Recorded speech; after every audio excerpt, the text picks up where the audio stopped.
Halo, kembali lagi dengan saya Karina. Materi saat ini yang akan kita bahas adalah tentang kombinatorik menjadi bagian dari mata kuliah Matematika Diskrit. Sebelum masuk ke pembahasan kombinatorik, ada beberapa definisi yang harus kita mengerti bersama di awal, yaitu yang pertama tentang kaidah pencacahan. Adalah suatu cara atau aturan yang digunakan untuk menghitung banyaknya hasil yang mungkin dari suatu percobaan atau cara menghitung kemungkinan dari banyaknya anggota yang muncul dari suatu kejadian. Kaidah pencacahan ada 3. Yang pertama ada prinsip penjumlahan, kedua prinsip perkalian, yang ketiga adalah aturan pengisian tempat. Prinsip penjumlahan atau kaidah penjumlahan biasanya digunakan untuk beberapa kejadian yang tidak sekaligus terjadi atau berupa pilihan. Sedangkan prinsip perkalian adalah digunakan untuk beberapa kejadian yang sekaligus terjadi. Kemudian ada lagi istilah cara menyajikan ruang sampel. Yang pertama sebagai aturan diagram kombinatorik atau diagram cabang, yang kedua aturan tabel, yang ketiga aturan faktorial atau perkalian terurut. Berikut contoh diagram kombinatorik.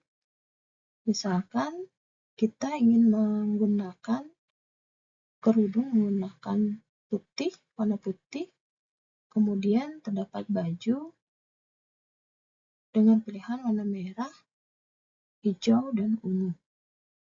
Atau saya menggunakan kerudung hitam dengan pemilihan baju menggunakan baju warna merah, hijau, atau ungu. Berikut adalah kombinasi yang mungkin. Ini dinamakan diagram kombinatorik. Diagram kombinatorik adalah diagram untuk mendaftarkan semua kemungkinan kejadian yang akan muncul. Ini dalam bentuk tabel kombinatorik dengan contoh yang sama, kerudung putih dan kerudung hitam dengan pasangan bajunya merah, hijau, atau ungu.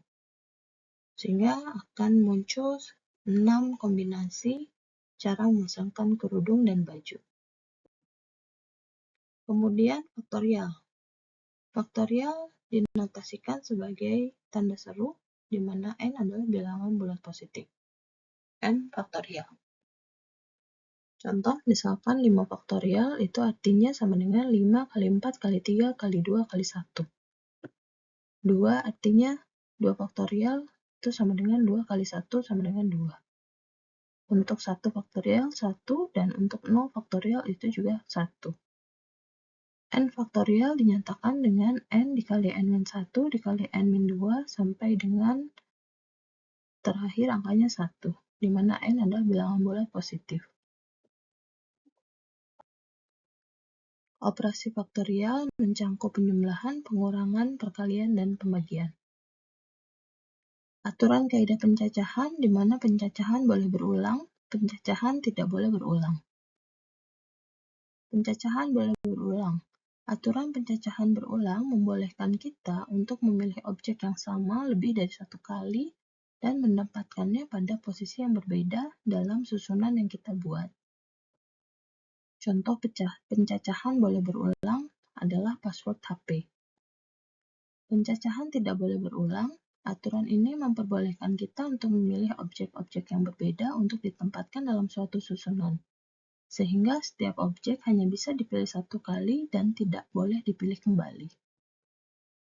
Contoh pencacahan tidak boleh berulang adalah plat mobil. Kemudian ada istilah permutasi. Permutasi adalah banyaknya cara menyusun suatu benda atau unsur atau objek dengan memperhatikan susunan atau urutannya. Di dalam permutasi, susunan urutan diperhatikan 1, 2, 3 tidak sama dengan 2, 3, 1 dan 3, 1, 2. Berdasarkan unsur penyusunannya, permutasi dibagi ke dalam 4 jenis, yaitu permutasi dengan semua unsur yang berbeda, permutasi yang dibatasi dengan beberapa unsur berbeda, permutasi dengan beberapa unsur yang sama, dan permutasi siklis. Permutasi dengan semua unsur yang berbeda yaitu menentukan banyaknya cara menyusun n unsur dengan melihat urutan. Perhitungan ini sama dengan menghitung faktorial. 3 buah buku antara lain, contoh ya, ini kimia, fisika, dan biologi akan ditata dengan cara berderet. Berapa banyak atau jumlah cara dalam menyusun 3 buku tersebut? Dengan menggunakan permutasi, ada juga rumus yang lainnya, yaitu di mana permutasi dengan parameter NK, yaitu N faktorial dibagi dengan N dikurangi K faktorial. Dibaca banyaknya semua permutasi K benda dari N benda yang berbeda. Jika sebuah kotak berisi 3 bola masing-masing berwarna merah, hijau, dan biru, jika seorang anak ditugaskan untuk mengambil 2 bola secara acak dan urutan pengambilan diperhatikan, ada berapa permutasi yang terjadi? Kalian bisa coba menggunakan perhitungan dengan rumus yang tadi. Permutasi dengan beberapa unsur yang sama, misalkan P dengan parameter NR untuk KLM, yaitu N faktorial dibagi N kurangin R faktorial dikali K faktorial dikali M faktorial dikali M faktorial. Jika huruf-huruf dari kata Jakarta disusun sebanyak 3 huruf, berapa banyak susunan berbeda yang dapat dibuat? Di sini N-nya adalah 7, kemudian KLM-nya itu adalah huruf A3, lalu ada huruf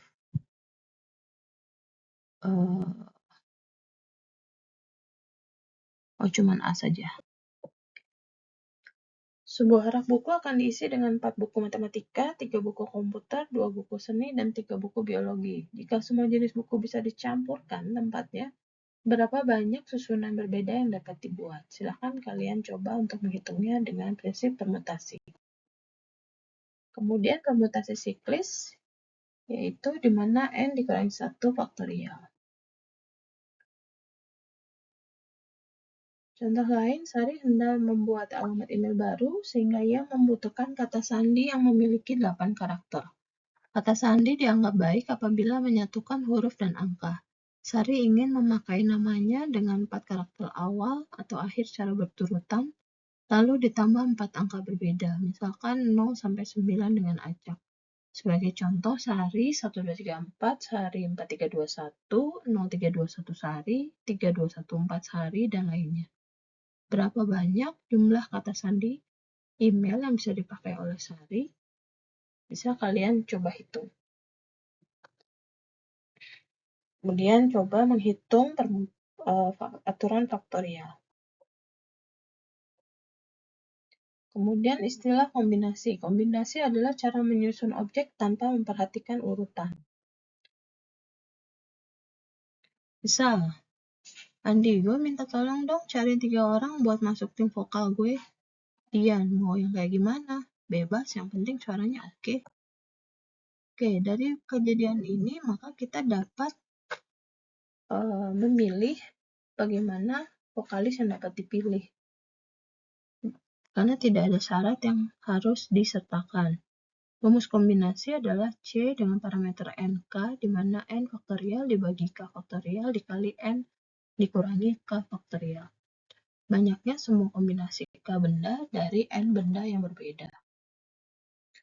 Satu kelompok memiliki 3 orang anggota, yaitu ABC. Seorang guru harus memilih 2 orang anggota untuk mengikuti kelompok vokal. Tentukan ada berapa kombinasi yang digunakan untuk mengambil 2 orang dari 3 anggota yang tersedia. Maka kita dapat menggunakan kombinasi C 3 dari 2. Kapan menggunakan permutasi dan kombinasi? Kombinasi urutan tidak diperhatikan, permutasi urutan harus diperhatikan. Kombinasi memilih tim, kelompok, baju, atau daftar makanan. Permutasi menyusun orang, nomor telepon, angka, dan warna. Kombinasi mengambil beberapa anggota dari grup. Permutasi mengambil ketua tim menyusun job desk setiap orang. Kombinasi mengambil 2 lebih warna dari kotak secara acak. Permutasi mengambil 2 warna favorit dan berurutan. Kombinasi mengambil 3 orang pemenang. Permutasi mengambil pemenang secara berurutan. Saat ujian, setiap siswa harus menjawab 4 dari 7. Jika seorang siswa memilih secara acak soal tersebut, ada berapa banyak cara pilihan soal yang dapat dikerjakan?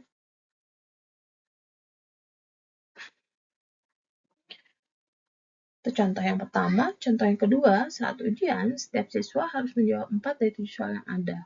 Jika seorang siswa memilih secara acak soal tersebut, ada berapa banyak cara pilihan soal yang dapat dikerjakan? Jika nomor 1 wajib dikerjakan. Contoh lainnya, Rudy akan mengambil 3 buku di kamarnya. Jika di kamar ada 6 buku, ada kombinasi buku apa saja yang mungkin dibawa Rudy dari kamar. Oke, ini masih ada beberapa contoh. Silahkan kalian hitung dengan aturan kombinasi. Sekian dan terima kasih untuk pembahasan kombinatorik. Kita akan bertemu pada materi selanjutnya. Sampai jumpa.